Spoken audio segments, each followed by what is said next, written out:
Hello लोगोफोर बरायबाय बड' जब info अफिशियेल YouTube चेनेलाव दा बिग आपडेट पोस्ट अफिसाव गोदान साख्रि ओंखारबावबाय जेराव एग्जाम गैया नोंथांमोना डाइरेक्ट साख्रि जागोन दा बोरै जागोन बेखायनो भिडिअखौ जोबजासिम नाय अब्लानो बुजिगोन जाय नोंथांमोना आंनि चेनेलाव गोदानै फैदों साबस्क्राइब खालामना ला बेफोरबायदि साख्रिनि आपडेट मोनबाय थानो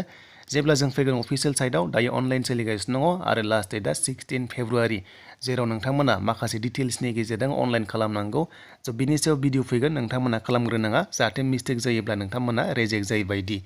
दा बिदिब्ला जों नटिफिकेसन नायग्रोनोसै भिडिअ डाउनलड खालामखानाय दङ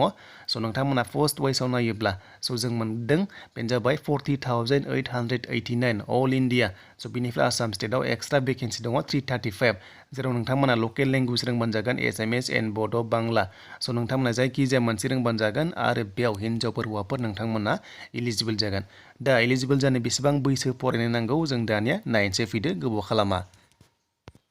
दा नायदो लोगोफोर बे जाबाय अफिशियेल नटिफिकेसन बे पिडि फाइलखौ नोंथांमोना डाउनलड खालामनो हानायनि अपसनखौ मोनदों पिडि फाइलखौ डाउनलड खालामना ला डिसक्रिपसननिफ्राय आरो लास्ट डेटआ 16 फेब्रुवारि स' बिनिफ्राय जुदि गोरोन्थि जायोब्ला एडिट खालामनायनि आरोबाव अपसन होदों आरो बे जागायगोन 17 फेब्रुवारिनिफ्राय आरो डेटआ जाहैबाय 19 सिम स' 19 फेब्रुवारिसिम नोंथांमोना एडिट खालामनो हानायनि अपसन मोनदों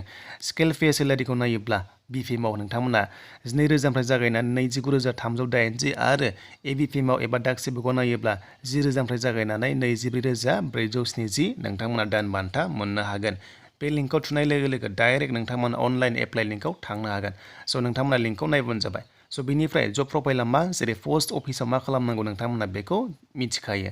स' बिनिफ्राय जों नायसै डिटेल्सखौ बेसेबां फरायनाय बैसो नांगौ दा लोगोफोर बैसो होनोब्ला स' नोंथांमोना 18 बोसोर जानाय लोगो लोगो एप्लाइ खालामनो हागोन 18 इयार्सनिफ्राय मेक्सिमाम 45 इयार्ससिम एसटिफोरा बे पस्टआव इलिजिबल जागोन आरो नोंथांमोना जायफ्रा फिजिकेल डिसेबिलिटि पार्सन नोंथांमोनाबो बे पस्टआव अनलाइन एप्लाइ खालामनो हायो दा फरायनाया जाबाय खालि 10 पासल' जानांगौ जेबो नङा 10 पास जानायनिफ्रायनो एप्लाइ खालामनो हागोन आरो 10 पासनिखौसो नायखागोन मेथ्स इंलिश थाखायो बेखौ जिंगासिनांगौ गैया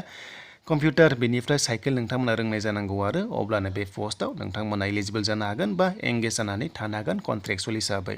आरो नोंथांमोना मावबाय थानो मोनखायो स' बेयाव डिसेबिलिटि पार्सनफ्राबो बे पस्टआव इलिजिबल जायो हाउ टु एप्लाइ बेनि सायाव भिडिअ लाना फैगोन सिलेक्सन दानिया क्राइटेरियाखौ जों नायनोसै बेनो जाबाय नोंथांमोना मेरिट लिस्टआव बोरै खालामगोन एबा मोननो हागोन दा बेयाव एग्जाम गैया लोगोफोर एग्जाम गैया स' नोंथांमोननि पार्सेन्टखौ नायनानै बेयाव डाइरेक्ट सिलेक्सन खालामो आरो जेब्ला सिलेक्सन जायो नोंथांमोनखौहाय डकुमेन्टस भेरिफिकेसन थाखाय लिंक हरनाय जायो बेखायनो क्लास 10 पासनि लेभेलखौ नोंथांमोना गासैखौबो लांफाजोबनांगोन जेब्ला डकुमेन्टस भेरिफिकेसन जायो नोंथांमोननो टाइम होनाय जागोन आरो जायफ्रा सर्टलिस्ट जायो नोंथांमोनखौ अफिशियेल साइटआव होगोन बेनिफ्राय सर्टलिस्ट जायोब्ला सेलेक्ट जायोब्ला एनेक्सार 7 दङ बेखौ नोंथांमोना लांफानानै स' नोंथांमोना गांनै फट' कपिस लांफानांगोन आरो गासैबो डकुमेन्टसखौनो जेरक्स कपि खालामनानै नोंथांमोना 15 डेजनि गेजेराव जेब्ला अफिशियेल पाब्लिश खालामो लिस्टखौ मेरिट लिस्टखौ 15 डेजनि गेजेराव नोंथांमोना थांनानै भेरिफिकेसनावहाय थांनांगोन आरो अके जायोब्ला नोंथांमोना साख्रिखौ होनाय जागोन दा बेनोमोन आरो लोगोफोर बे पिडि फाइलखौ नोंथांमोना डाउनलड खालामना ला आरो बेयाव हिन्जावफोर हौवाफोर गासैबो एप्लाइखौ खालामना लानो हायो जुन मासाव नोंथांमोना एपइन्टमेन्ट लेटार मोननाय जागोन 2023 दा बेयाव एनेक्सार 1 2 3 4 5 6 7 दङ बेखौ नोंथांमोना नायनानै डाउनलड खालामना ला अब्लानो नोंथांमोना बुजिगोन स' बेनोमोन दिनैनि भिडिअ पस्ट अफिसनि जेसेबां हागौ नोंथांमोना बे भिडिअखौ शेयार खालाम जाहाथे बयबो नायनानै एप्लाइखौ खालामनानै लानो हायो